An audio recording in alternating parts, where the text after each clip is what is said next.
akufanga udoti or idoko, umuntu lombulele ukhaya uzalwa umfazi nendoda bebesana plans amahle ngomntanabo ukube beyenzeke kowakho nawo bongekuvume. Ukhaya waphuma from toilet wandlula impompi, I think distance nyana after impompi wawa. Makambheka ukuthi uyawa yena makayarashela kukhaya uthola ukuthi ukhaya lesikhathi achuzula aphuma umphefumulo. Okay. Yena wathola ukuthi uyafitha. Bamshiya nomntwana oshonile emotweni lo mntwana. Bangena bonke endlini. Bangena bayi3, abasegate abayi2 nosenkunda. Umntwana usele nalesidumbu la emotweni. Sure. Manje ngiphuma mina sengiyagibela imoto ukhathi umntana esikole ayehle emotweni ahamba athi buyele esikolweni. Yazi kubhlungu kanjani last day bekenza matric ngikhalile inyembezi kakhulu. Ngathi kube ngimfunde ephepheni. Bengeka ngiphoxe bengizomfunda ngiyamazi. Mara ngentando yomuntu angikhona ngumfunde ephepheni. Eish.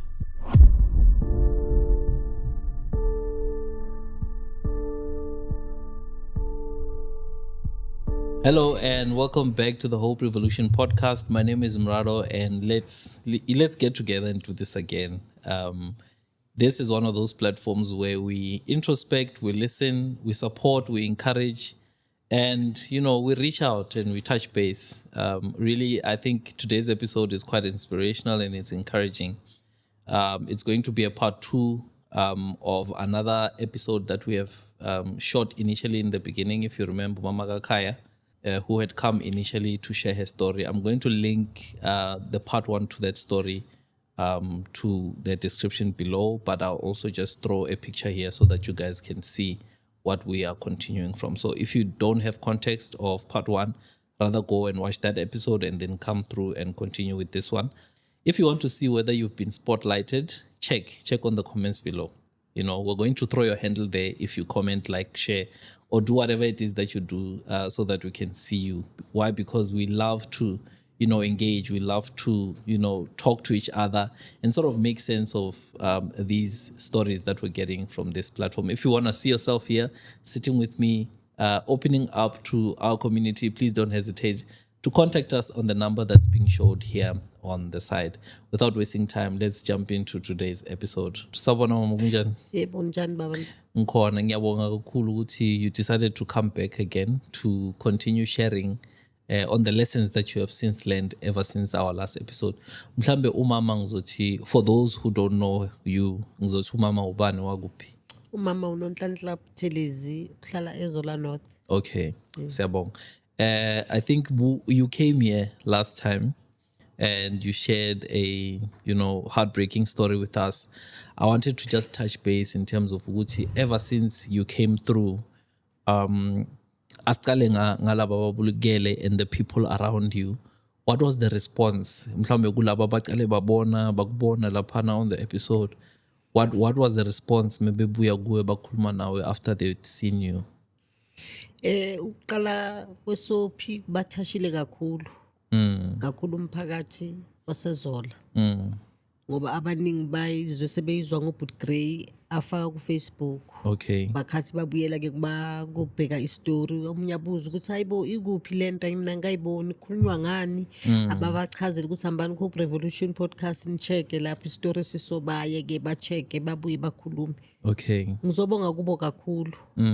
Because kube bekungasibo mhlambe kube nala ngifike khona ngafiki futhi ngokuthasheka kwabo ngokuya esikolweni. Okay. Although lingakaphumi ngalendlela engilifuna ngayiqiniso, but bona nabo umphakathi unomthelelo ukuthi usukumile wabathinta kancane banyakaza. Okay. Noma bangabatshelanga the whole story ukuthi thina sithi umama uthe kanjani abayijikeleza indaba yabo. Kodwa ngiyabonga nakubo kakhulu. Siyabonga, at least there was impact, there was a difference that happened because of you coming through and sharing your story. Ngifuna ungithathe ungibeke kulelanga lana yakhona esikolweni or on the build up ukuthi sengcina ukuthi mengcina senithi nesikolweni icale kuphi le ndaba kahle kahle ukuthi ngcine senithi asambe esikolweni. Indaba iqale ngokuthi uBut Gray ayifake ku Facebook. Yeah. Bangifonela ukuthi mama kunestory esinje sisizwayo somntanakho ngathi ukhaya umntanami ulimalele esikolweni ngedate so ngonyaka so. Yeah. Bathi okay mama willing ukuthi thina sifuna ukuya kwaDeta. Okay. Soyizwela nathi ukuthi bona bathini njengoba umntwana ahambile akekho umntwana ongavele ahambe kungayenzeki lutho okuthuleke nje kube ngathi akushonanga muntu. Yeah. Ngathi okay if ningidinga ukuthi nami ngifanele ukuthi ngibe khona ngoba nabe ngisazelele ubaba bathi hayi mama khuleka thina sizoya Okay. sizobuya ne-feedback kuwe sikutshela ukuthi thina sambe kanjani kwadeda. Ngathi okay hambani-ke bathi bazoya ngabo-12 bahlangana la bahlangana khona bahamba baya kwadeda bafike kwadeda uma befike bathola sekunama-green beans agcwele ijaridi. Okay. Although bona bayangiyolwa ukuthi siyolwisa isikolo or sovandalize isikolo bona befuna ukwazi ukuthi umama uthi nina nithini.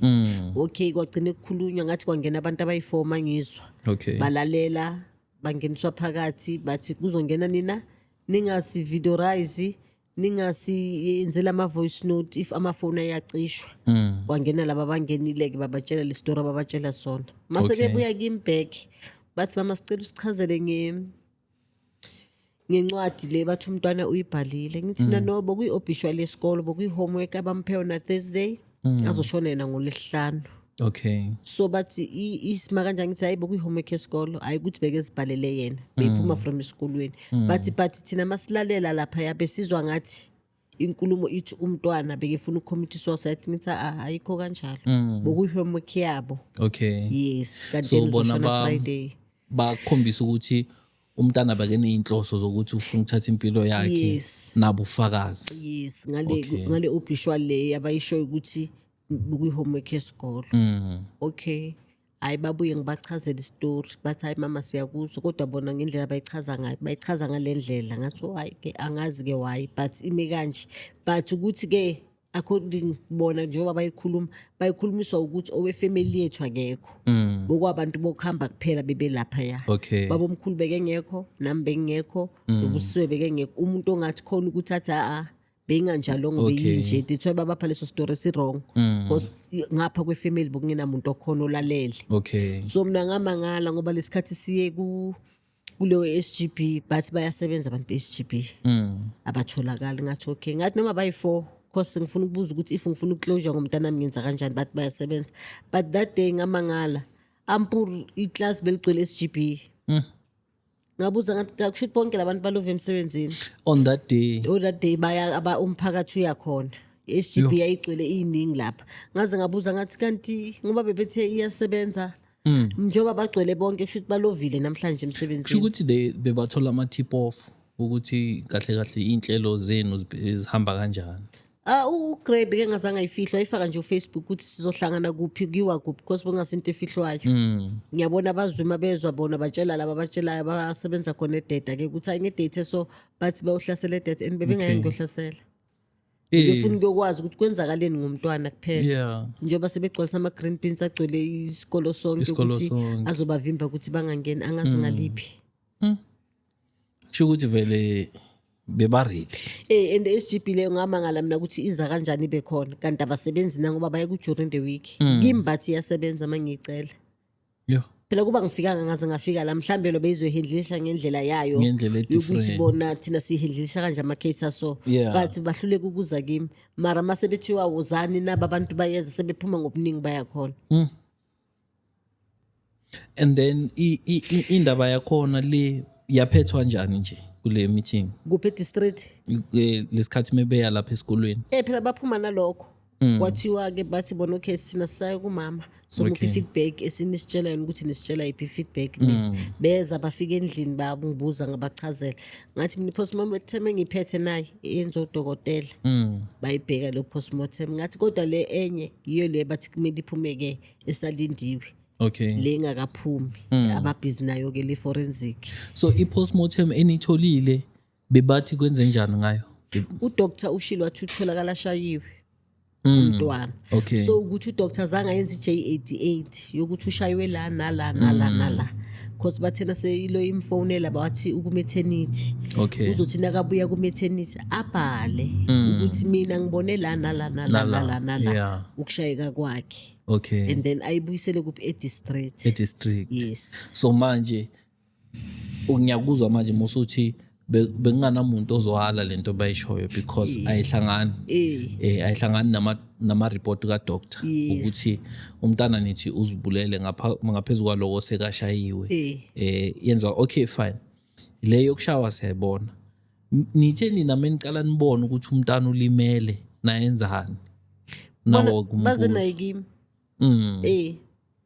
ngoba after ishow le khona intombazane engahlangana nayo lapha eZola yathi beyisebenza kwadeda ithi yayipheka okay ugeli loyo makapheka uthi it was first person ukubona ukhaya makawa ngithi ukhaya wabuyelaphi kahle kahle khona kufika kuSigbhey wafika uthi hayi mama kakhaya ukhaya kuSigbhey ngangikhona sambeka kuSigbhey ukhaya waphuma from toilet wandlula impompi I think distance nyana after impompi wawa makambheka ukuthi uyawa yena makarashela kukhaya uthola ukuthi ukhaya lesikhathi achuzula aphuma umphefumulo okay yena wathola ukuthi uyafitha ngoba uthi mama sithema sesifika lapha thina mangifika ngithi khaya ungayenzi kanjalo ukhaya bekarakharaha inyawo uthi katoti ukuthi shuthi kadafitha ukumrashisa kwethu simo sakuSigbhey sifike simkhumula icathulo ngimkhipha amasokisi ngimkhipha ithayi nejesi sesimbeke kuSigbhey silinde imoto ezomthatha yeah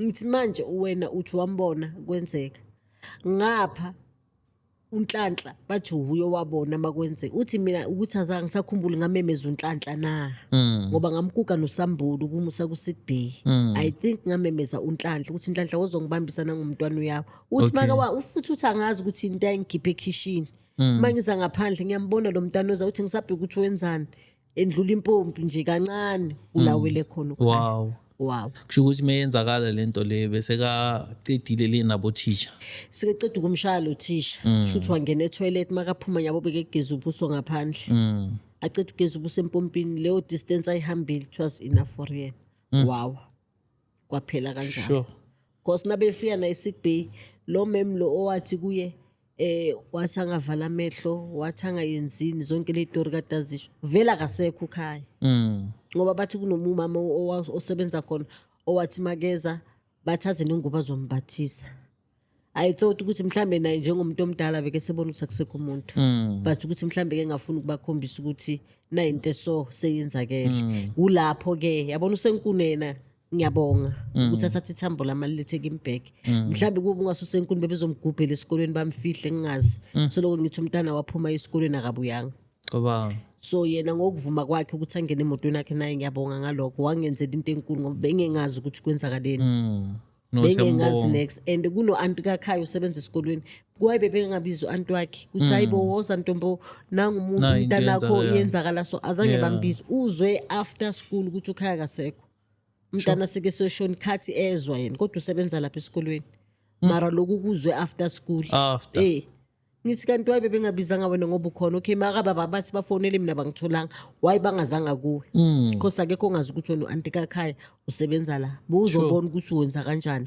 bozothi okay asambeni siye eclinic naye umakoti sizomfonela sesiphambili ubona ngathi mebephuma naye lapha esikolweni bebazi ukuthi usesimene esinjani bebazi because kube bathi ngangiyiphoyisa mina the way bafika ngakhona ngangizobabopha ngiqala ukubabona the way bebeshanga khona amabhatla nje baba teta mali teta senze njani manje teta seyifunani la ngoba khayise esikolweni futhi ngithi kuba mhlawumbe umntana kini uthutha bambhulishile bamshayile mabathi uyafita I thought ukuthi bakhuluma ngomuntu ohleli isome nemotweni mhlawumbe ungakwazi ukuphuma kanti mangifike emotweni umuntu ulele sonje straight phansi ulele akakhulumi akathini kusho ukuthi bona bebazi because also why bangamgijimisela esibhedlela directly la izola clinic ke ngizolandela ke mina ke from ngizola clinic or bathumelwe yi1 eze kuwe bona bagijima umntana bebehamba naye emotweni ozokhomba kabokhaya ukhaya semotweni athulile why bangathumelanga yena because ukhaya ukukhombisa mbona kusuka ikhombi ukuthi ngihlala la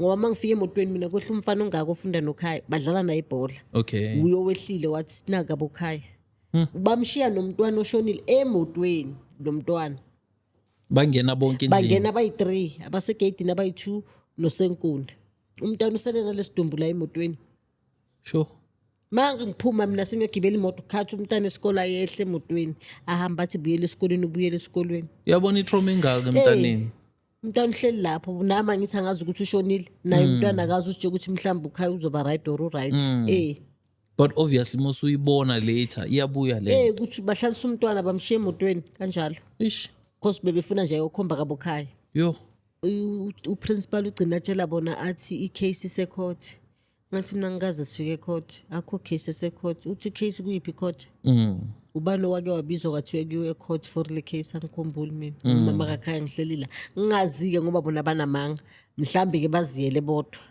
because ideda nje inamanga nje yonke istori sayo nje sikhuluma amanga on-base amanga kuphela ngoba mina into eyenza ukuthi ziye phambili yimi engiziyele e-district ngiziyele mina e-district kunje ubani Mnarengo rubani nalo odelelayo ngimazi so ngaze ngathola udirector ngingamtholanga yena ngithi yena lo Mnarengo lo uthe ngiyathemba ngwana kawule kusikole ngashwa usho yena lo baba ungangazi ungakazi wangibona usho kanjalo efonini so ngathola umama bathi udirector yabo ngakhona ukukhuluma naye lo mama sweet uya understanda uyakhona ukuthi ngena njoba ngihleliso alalele akuzwe uze wathi mama I'm so sorry ukuthi uzowafika la icase esothina sihandlilisha ihandlilishwa konje bathe yini baba omkhulu abantu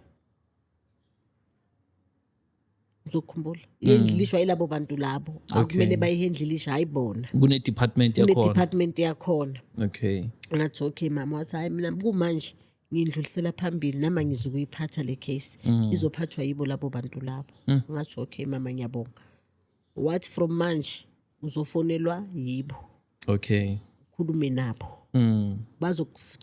sizo organize i-lawyer i-under district okay izoza kuwe iye esikolweni i-investigate yonke i-case ibuye kithi siphe i-replyment ukuthi thina sihambe safika la ne-case okay and then we take it from them kodwa bake beza bona yezi lawyer okay ye-district okay yathatha i-statement kimi yathi mama mangisuka la singesikolweni ngiyothatha i-statement ngathi okay wahamba-ke waya lapho wabuya ne-feedback yena ke isezi kimi nge-feedback uyisa e-district okay uyoyinika abamaligali yes lo yamaligali le bayifuna appointwa i-district ngoba bathi abafuni le izowaziwa uprincipal or umuntu ozowazi abothishera sasi case ingasahambi kahle funeka umuntu ongaziwa umuntu ozo-investigate le case ingakho ke case bese ise district case kakhaya ayizange ifike court isahamba i-district case so baze nini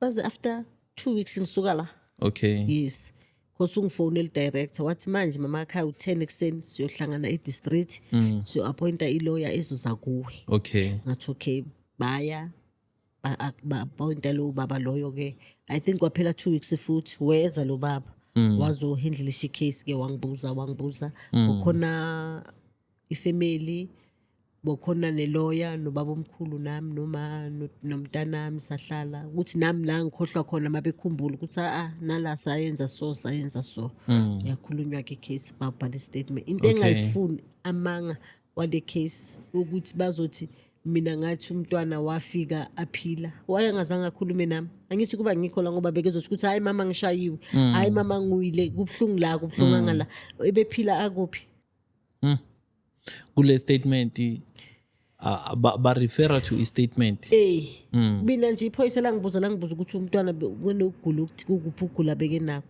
ngathi nabeke nama lentuza into beke nayo ama-sinus kuphela ukugula nje angikhumbula ngithi siyaka doctor or uyagula or unani angikwazi lo naye lo ukuthi uyafitha bengiqala ukuzwa ukuthi uyafitha but mawuthi postmortem ayithu fitile ithu shayiwe and then laba ba-department ke ever since benza kanjalo bathatha i-statement beza kuwe what other feedback did you get from them ethembisayo bangibizile after i-lawyer le yabo yaka-government abayiqhashile ukuthi izo-investigate i-case bangibiza bathi sebethole i-feedback ukuthi ilo ehambe yahamba kanjani okay saya sifamily sashona khona masifika laphaya but baba find a guilt okay yes bafind i-district or i-department bafind esikolweni abanye bafind abanye ku-district okay singabambiza alright babathole guilty ke okay. And then ke kula singakazi khona ukuthi babathole guilty bazobenza kanjani yes into yanini le njengoba besibuya last month or last month Okay, it's quite a Yes, recent kodwa thing. nje lapho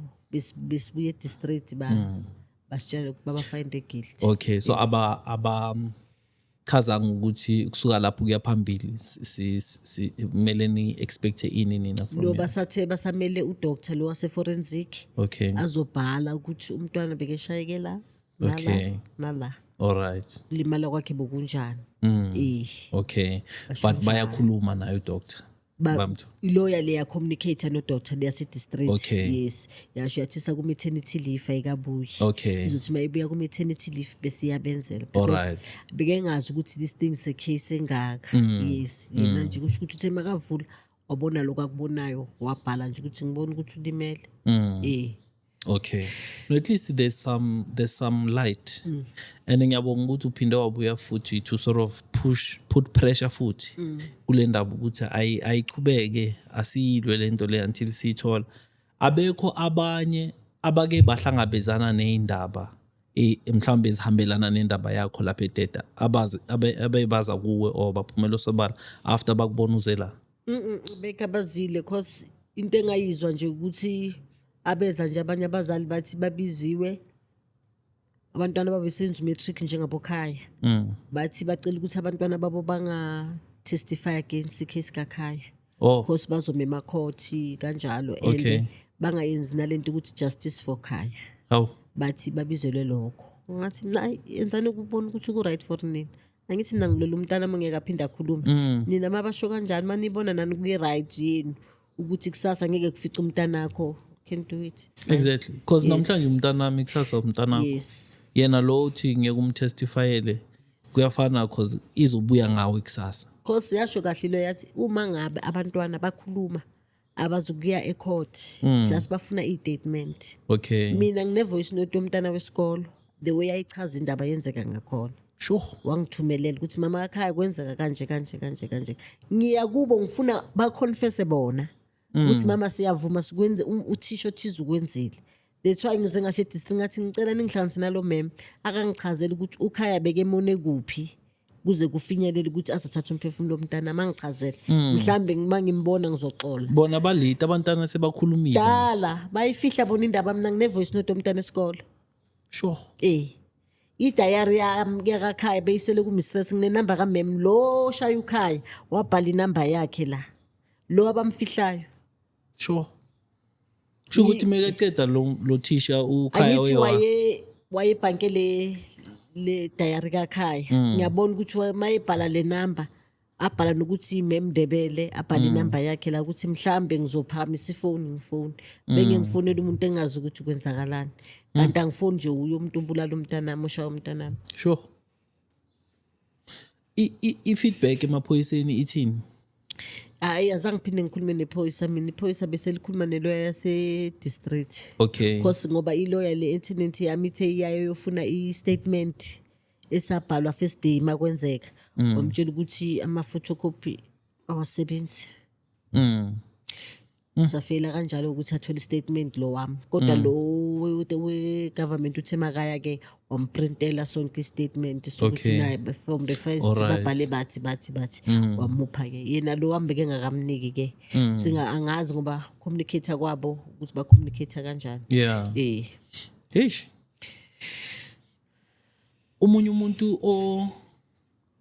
ongathi uyakusekela nje who's supportive next to you or abantu nje ubona ukuthi mhlambe these people are really just very supportive to you bengathanda ukuthi siba record sisho nje ukuthi abobani ukuthi nabo siba encourage uyabona kulento bayenza bangapheli umoya because I feel ukuthi kuningi okwenzakalayo thina singekho uyabona ama camera mawaceda ukucisha la kuningi okwenzakalayo mhlambe kwezinye indawo sizokhuluma ngeexperience yakho emoyeni nasengqondweni ukuthi affect njani but okwamanje ngisafuna nje ukuthi sikhulume ngokuthi ubani okusizayo. Yo.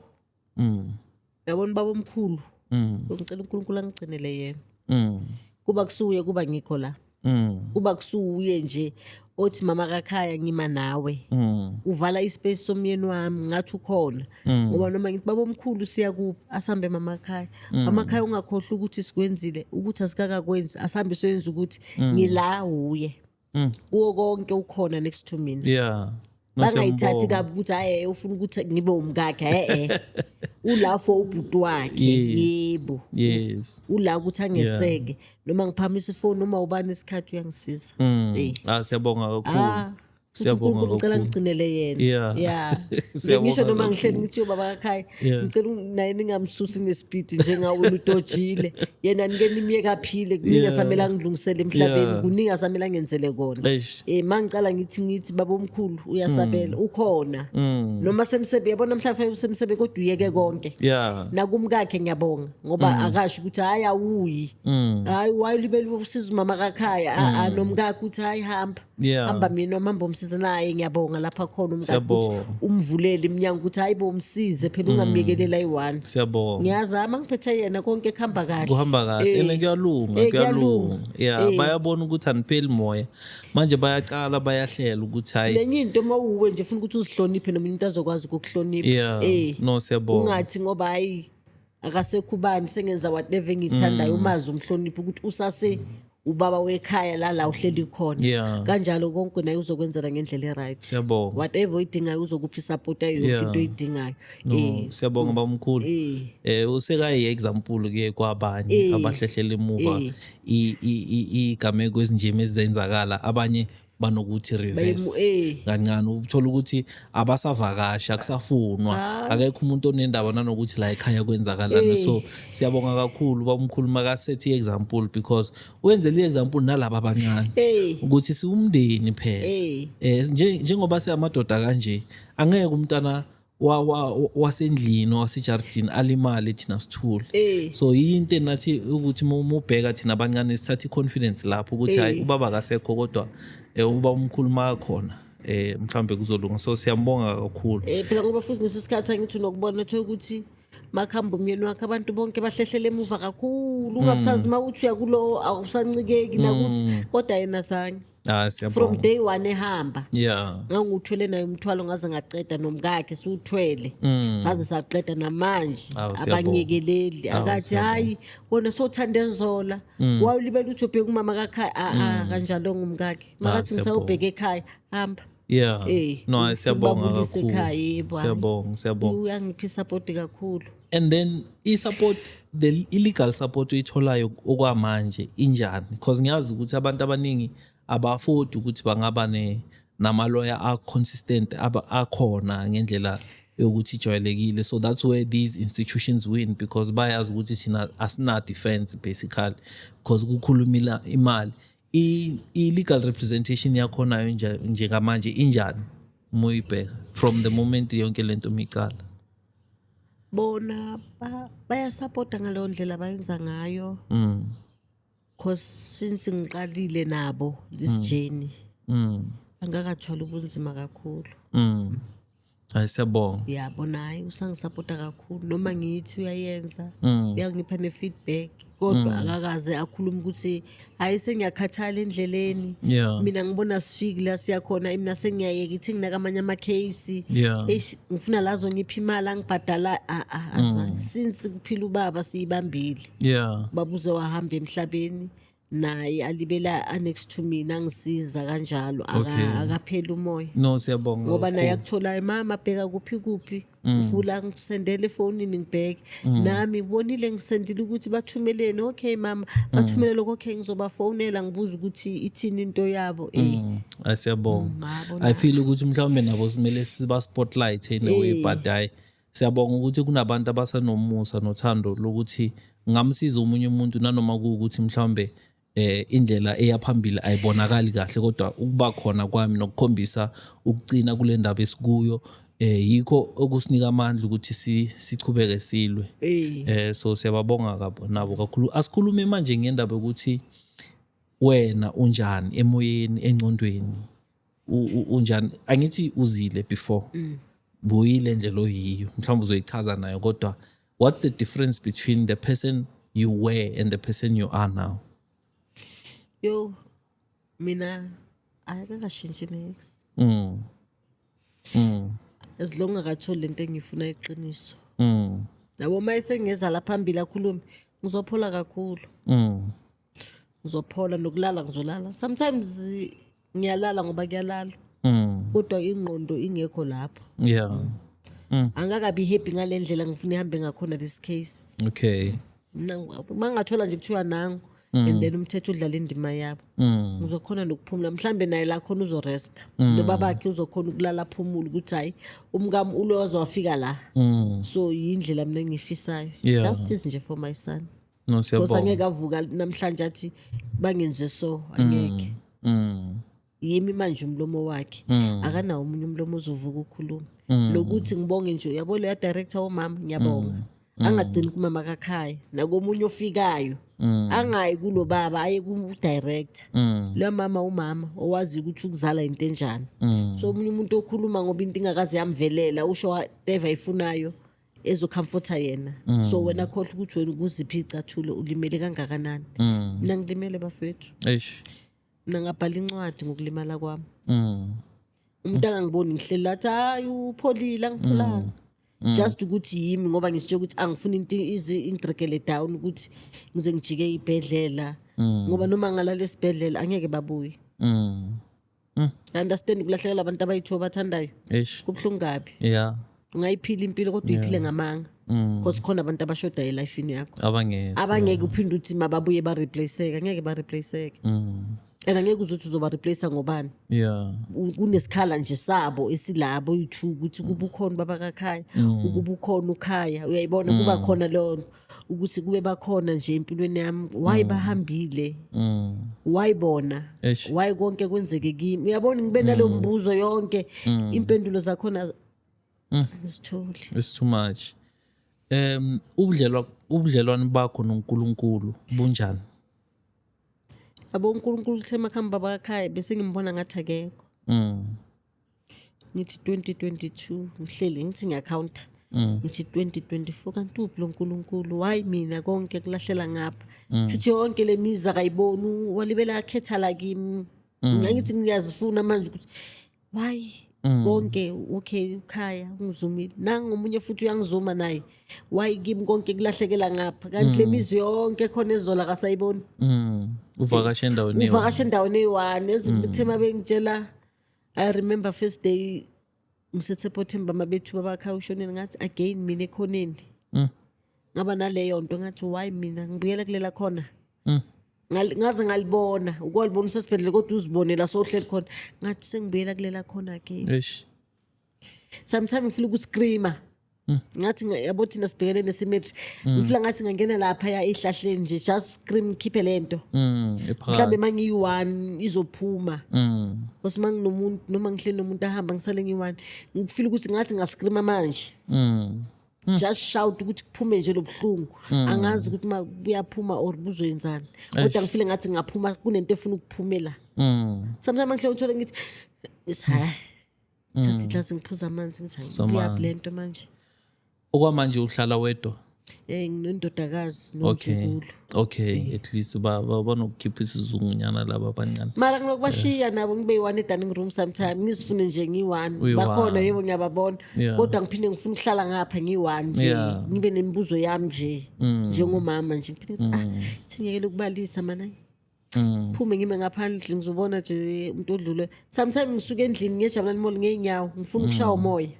angiyinto kuyothenga eish just ngifuna nje ukushaya umoya nje ukuthi ingqondo ithi ukuphithizela kancane phume ngihambe ngibuye sure angifuni ngiphethe imali etaxi angifuni ukuyigibela le taxi ufuna ukushaya umoya ufuna ukushaya umoya nje ngihambe and mangihamba ngithi ubona lo yale hawu umuntu enza so ubona okunye futhi sengithuka sengihleka kambe estradeni sengisusele yanto hambe ngiyofika emall ngene ngibheke angifuni ukuthenga phume ngibuye futhi ngiyawoka ngifuna le walk mangifika endlini ukuthi kunento engathi inomehlukonyana esisukile nyana ngihlale press TV ngibukele kuzobuya obvious angeke ukuthi sekuhambile yazi mulo ukukhuluma kanje my mind keeps replaying and going back to each and every other mom who is sitting la uhleli khona bonke labo mama papa bayabuya laba balahlekelwe bayabuya nje engqondweni yami ukhuluma kanje because indlela okhuluma ngayo uyafana nje nabo ama cycles ukuthi sometimes right but from nowhere usubuyele futhi uzifuna ukuzithola uhleli wedwa. Ngibona ngathi mesingahlangana siyabomama siduduzana kungaba into enhle because ikhona enye into umuntu ayenzayo othola ukuthi iyasiza wena, you're taking walks which is very recreational. Omunye mhlawumbe ikhona enye into ayenzayo engasiza omunye ukuthi sike sibone nje ukuthi siyenza kanjani mase yaphambili. Kodwa back to our story, okwamanje kulo hambo lwakho ngiyazi obviously ukuthi ufisa ukuthi kube ne light nanokuthi lo muntu ayenzile lento le azajayeze ijustice yenzeke, kodwa ukuphi nje ngokwethemba ukuthi kuyalunga? Uzizwa kanjani nje ngeprocess the way ihamba ngakhona? Njengoba iprocess the way ihamba ngakhona ngiyajabula ukuthi kukhona ukushutha abakhona ukusebenza abawaziyo umsebenzi wabo ukuthi bahleli lapha ema-ofisini bahlelele ini ukuthi bakhona ukusiza abanye abantu. Yes, sometimes kubhlunga kanjani uthi uyangena endaweni usathi sawubona umuntu sekeshintsha iface usengakhuluma ukuthi uzeleni akusakhulumeki because wona ubuso bakhe sebukutshela enye indaba enkulu ukuthi mangiqala ngithi yo ibhomu ezophuma la ngeke ngikhona ukusakhuluma manje vele uthi akho lutho yabo uthi uphuma ungasizakalanga mara abanye abantu nawungena uthola ukuthi ubuso bakhe uyabuyisa buba right ufuna ukukuza ukuthi uthini akulalela beka indlebe yakhe ayizwe yonke into oyishoyo aku-advise ngoba manje bebethethi sikubazongifunela i-counseling ukuthi ngiye khona okay but I'm not feel safe uma ukuya kubo ake ukuthi abantu usafuna iqiniso kubo ngapha futhi bathi bazokwenzela lokho sowuzokuthemba kanjani ukuthi ku right? Ngiyakuzwa because safety yakho also comes first. Yes, uzokuzwa kanjani ukuthi usendaweni safe uzoba right? Ngiyayidinga yona mara fayile ubheke la uzoya khona ngoba uzoya kanti what if loyo uzokusa sokuyokucedelela lapho ukuthi nje iqiniso wena ungalitholi. By the way, usase lapho Mamzo, I'd like to just share ukuthi we're just going to share the different types of contact numbers that you guys can contact if you really just want the sort of need that, if you have the sort of need that umama has. And egunyo kwakho is just to refresh people's minds ukuthi that number that you call when there is an emergency, what number is it? Uyabona? Okunye ukuthi if you just want to talk to someone ufonela kuphi, okunye ukuthi if udinga izinto ezifana ne-counseling ufonela kuphi. So those numbers we're going to share them on the screen and you guys can continue looking at them and use them, keep them safe somewhere because awulazi lang. Uyabona? I know at this point it's difficult to get to a point where you can tell someone ukuthi abangeni when something like this happens. But having looked at uhambo lwakho ever since the loss of umntanakho to where you are, yino ongayitshela umunye umuntu ohlangabezana nalento, ungam-encourage uthini? Or in other words, if you don't have words, mhlawumbe ungasitshela ukuthi yini ekuqinisile ekwenza ukuthi ube namandla to this point? Yazi mina into engiphe amandla ngithe ngihleli ngi-1 ngasitshela ngathi izinto zenzekile mawuhlala ufunda iBhayibheli ujoba lahlekelwa yiko konke akuthandayo kodwa zange miye kuba uNkulunkulu wahlala. So mina ngizohlulwa yini ngoba ngisengilifundile iBhayibheli yangitshela ngizohlulwa yini ukwenza ngoba naye ukwenzile. Mina mangimamandla nesibindi ngiqhubeke uphushe nje ngoba lona iqiniso ngiyalifuna.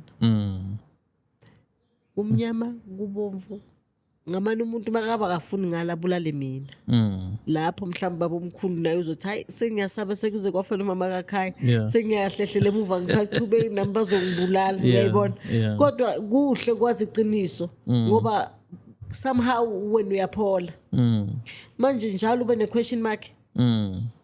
Yazi kubhlungu kanjani last day bekenza matric ngikhalile inyembezi kakhulu ngathi kube ngimfunde ephepheni bengeka ngiphoxe bengizomfunda ngiyamazi mara ngentando yomuntu angikhona ngumfunde ephepheni. What about ama dreams wakhe wonke mina ngimatric ufikile kube lezi fiso zonke kade azisho mhlawumbe bese keqalile uyazenza because bekupondo noma umuphi imali bekeyifihla yabo kusho ukuthi kube seke nemali eningi kule career ya 12 months yonke mhlawumbe kube khona into ayiqalile wayezenzela yona nje seceleni yakhe ngoba ubeyithanda imali kodwa uma umphila angeke ayimoshe uyazi ukuthi le ngifunani uyayibeka uzomthenga ngathi mama ngithi athi uyakhumbula ukuthi bongiphi imali ngangithi asingicela ungigcwalisele sengifuna ukwenza into so ha ubeke leyo mali uzoyikhipha ngibuza uyikhipha emva kwesithombe sikamkhulu wakhe nobaba ngithi awufihla nje gogogo nomkhulu ufake emva kwesithombe athi ngibalekela laba bazoyintshontsha ngithi lana ke kozokubona athi faka lapha imali yakhe yephepha ugoca lapha ayishutheke bese ngiyazi ngithi maye masibeke lapha athi nemali yami ngasithinti ngithi okay so yabo ukuthi beke nama dreams wakhe nje kanjalo ashabalele kubhlungu kubhlungu guys kubhlungu nani ngiyabonga kakhulu ngoba kuba kusiyini kuba bangazi ukuthi nginenkinga enje ukuthi kunestory esinje somntwana owashona kwadeda kungaziwa ukuthi kwenzakaleni bengizomemeza kuphi ngizwakale kuphi siyabonga ngoba nani nithemanithi bathasheka bathinteka bezumfudumala ukuthi hayi bukanti sihleli kanje ezola sinendaba enje why singayazanga kusayenzekile singenelele siyabonga nje ukuthi nangu mama sekeyikhulumile besingayazi thina wazosho noGrace siyabonga mama ukuthi ukhulumile abanye bebezosaba nokukhuluma abathuli ngithi angeke ngithule mina umuntu ozongamani umuntu mayefuna ukungilimaza la endlini azongilimaza kodwa mina iqiniso lona ngiyalifuna no thina sibonga ukuthi uye wasicinisa nathi ngokuzala because umsebenzi omkhulu esinawo thina ukuthi sinike abantu that opportunity and that safe space ukuthi nabo bakhona ukukhuluma ukuthi kahle mina la ngikhona ngizizwa njani ngento eyenzakele and i-platform yethu asifuna ukuthi sisebenzise ukuthi sireporte sifuna ukuthi akube yilokho nanokuthi umunye umuntu uzofunda okunye kulento ohlangabezane nayo because a lot of times when we are angered when we are angry we are not teaching anyone anything.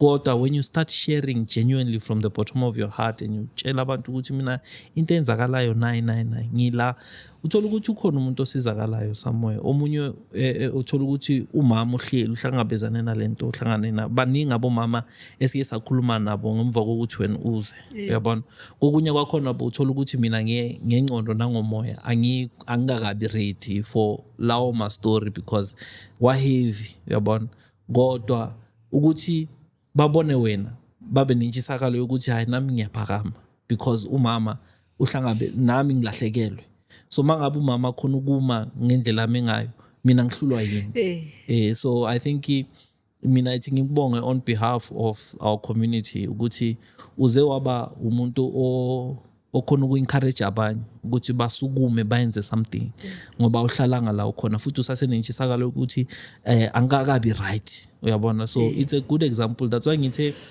istory sanamhlanje mina siyangi-encourage because baningi omama abahlangabezana nalento ohlangane nayo yenzakale bacede bahlale bakhale nje ngalento abayizwayo kodwa wena wenza ngalokho you stood up and you are doing something continuously about it but also the good thing about it ukuthi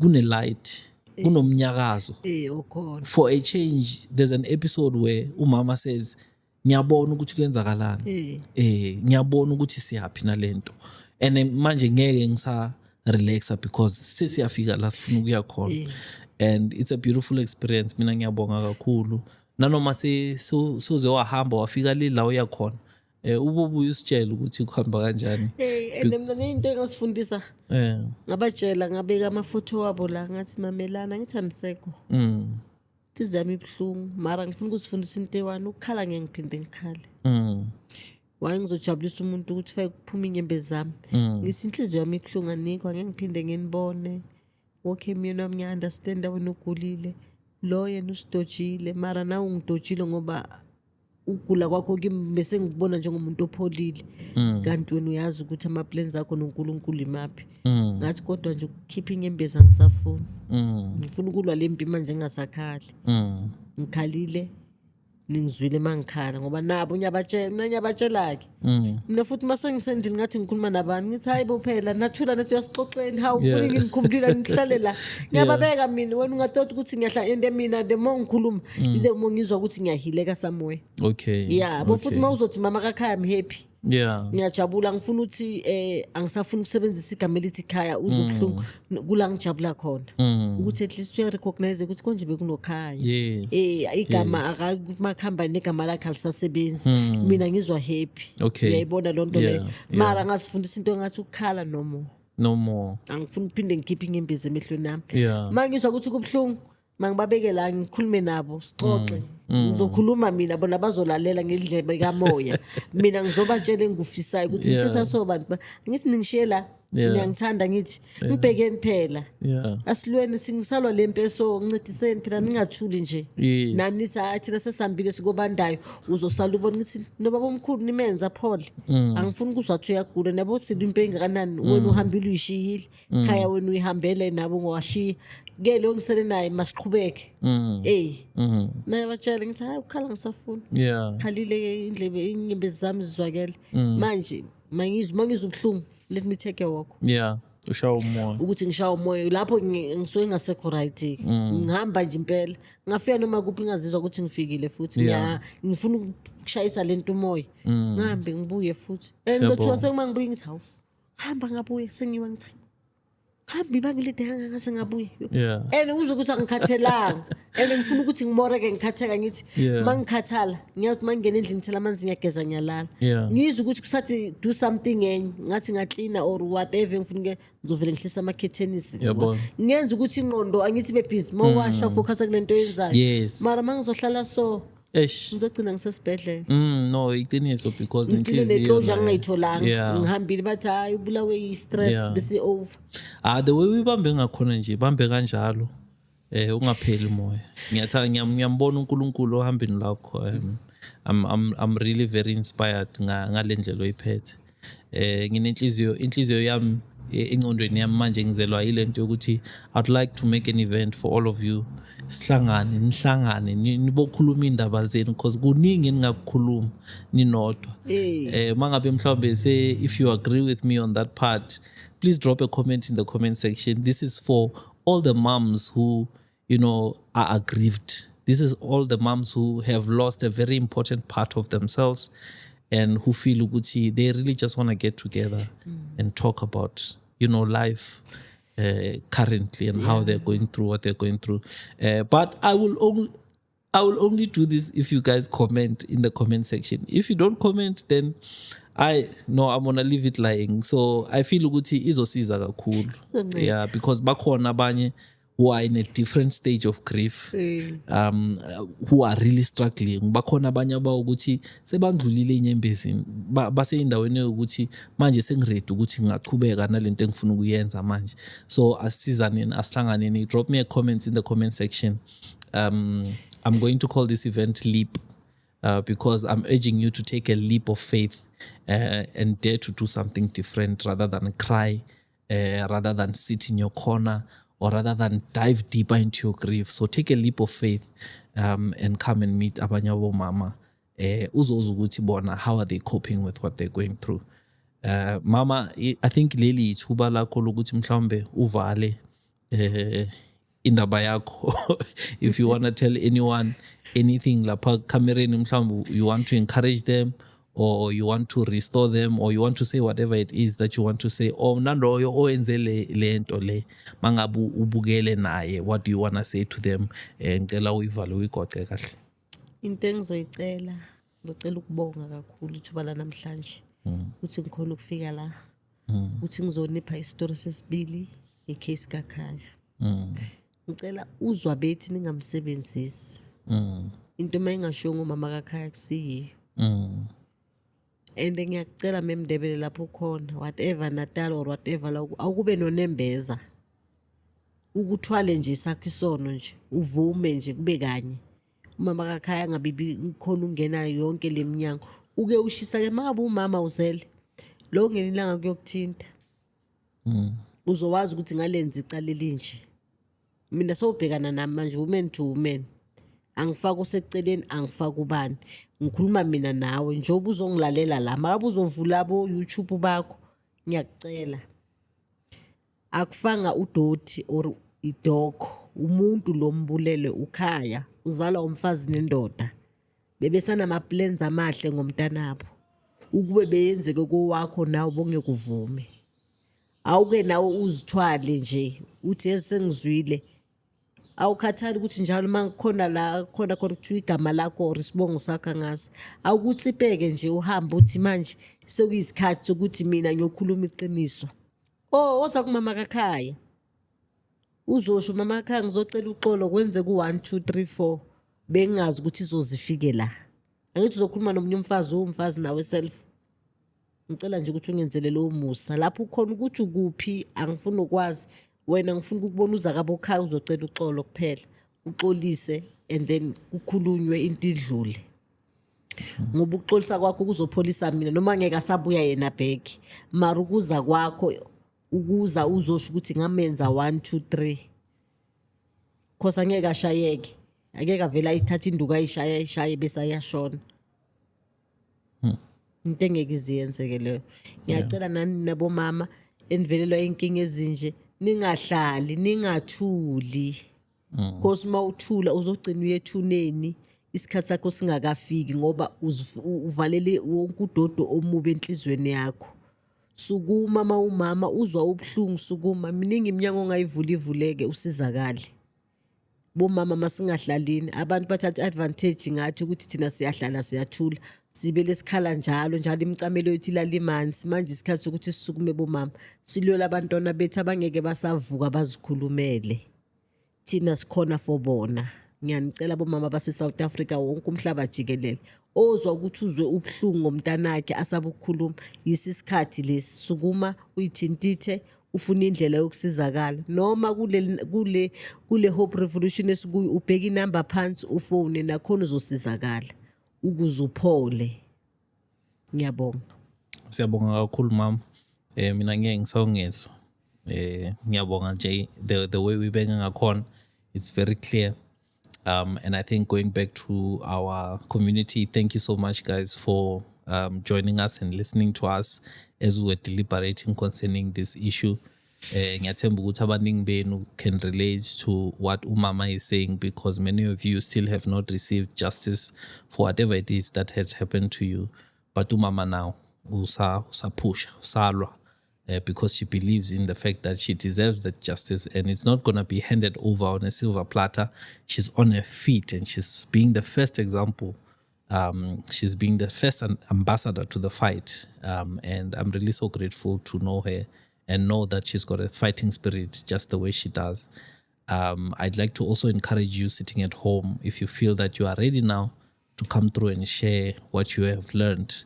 The platform is open. Please don't hesitate to contact us on the number that's showing up on the corner of your screen so that you and I could sit together and share with the community what you have learned. Also, thank you so much for those of you that are commenting, liking, sharing, engaging. We're going to keep spotlighting you. Remember the leap event. Should we do it? Should we not? Drop a comment in the comment section. I'd really like to hear what you have to say. Guys, thank you so much for spending this time with us, and we believe that it's been very fruitful. We also thank God for His grace and keeping us. From me, my beautiful guest, the production team in studio, it's bye for now.